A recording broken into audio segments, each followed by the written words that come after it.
आपने अपना जो लक्ष्य रखा है $1 ट्रिलियन इकोनॉमी बनाने का रखा है अगले 5 साल में। इसका मतलब है 82 लाख करोड़ की इकोनॉमी आप बनाएंगे।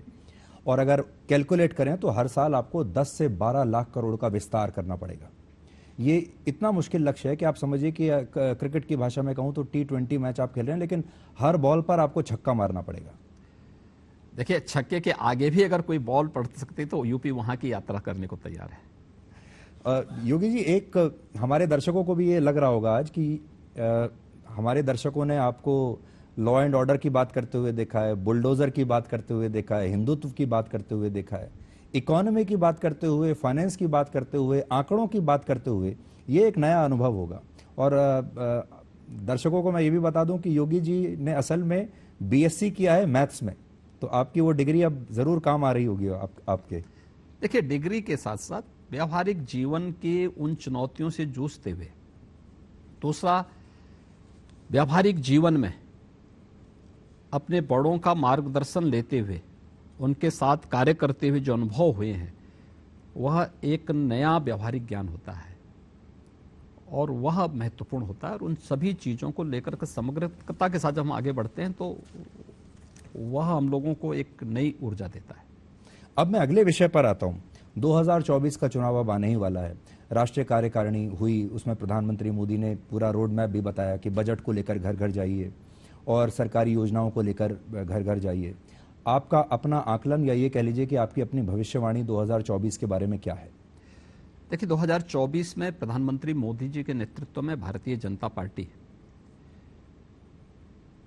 2019 से अच्छे बहुमत से फिर से सरकार बनाएगी और उत्तर प्रदेश में 2019 से अच्छी सीटें 2024 में आएंगी।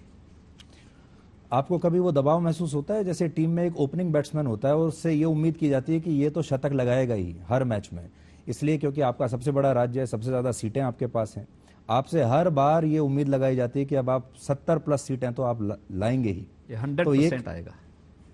उम्मीद वहीं होती है जहां आने की संभावना होती है और उत्तर प्रदेश उन्हीं संभावना वाला प्रदेश है।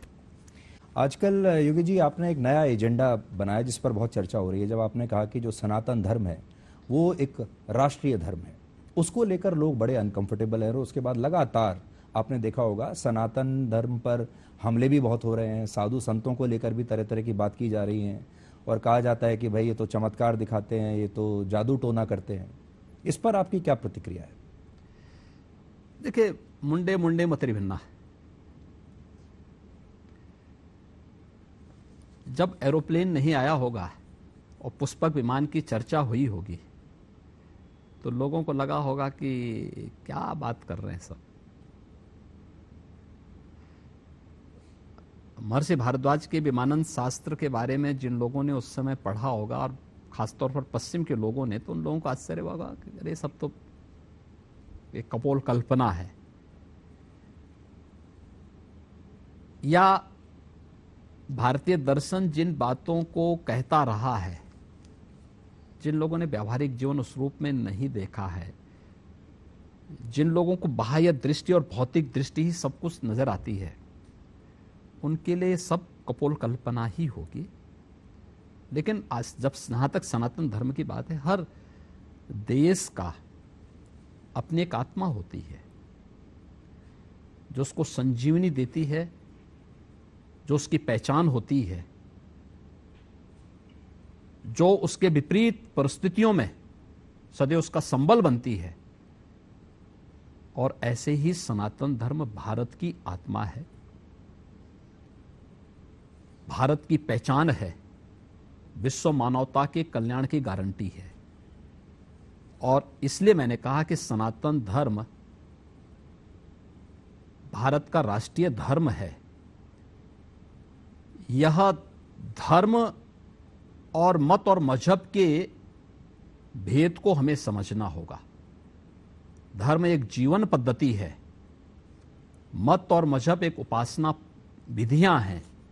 इन दोनों को हमें समझना होगा। जो समझ पाएगा वह इसके मर्म को समझ पाएगा, जो नहीं समझ पाएगा वो अपनी व्याख्या करेगा, आरोप प्रत्यारोप, आलोचना प्रत्यालोचना होता रहेगा। या ये कह लीजिए कि जिसको समझ में आ गया वही रहेगा, जिसको समझ में नहीं आया वो नहीं रहेगा।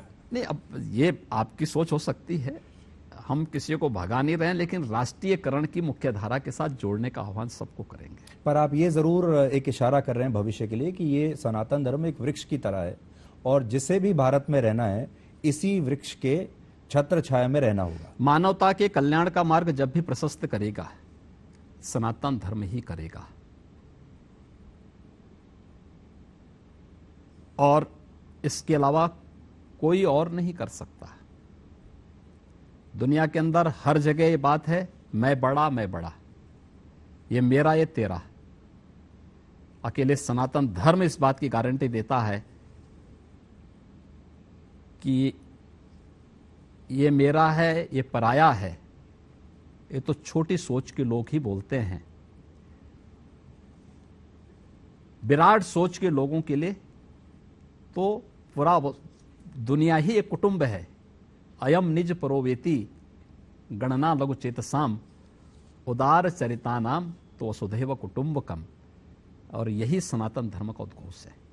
तो जो लोग गजवा हिंद का सपना देखते हैं, जो लोग खालिस्तान का सपना देखते हैं, जो लोग भारत को तोड़ने का सपना देखते हैं, जिसको हम टुकड़े टुकड़े गैंग भी कहते हैं, जो माओवादी हैं, वो तो आपके इस विचार को का बहुत जबरदस्त विरोध करेंगे और इस देश को फिर से पोलराइज करने की कोशिश करेंगे। कभी सफल नहीं होंगे। ये नया भारत है, कभी वे सफल नहीं होने वाले हैं। और नया भारत अपनी विरासत पर गौरव की अनुभूति करता है। नया भारत प्रधानमंत्री मोदी जी के नेतृत्व में दुनिया को नेतृत्व देने की सामर्थ्य रखता है और G20 का समिट इसका उदाहरण भी है।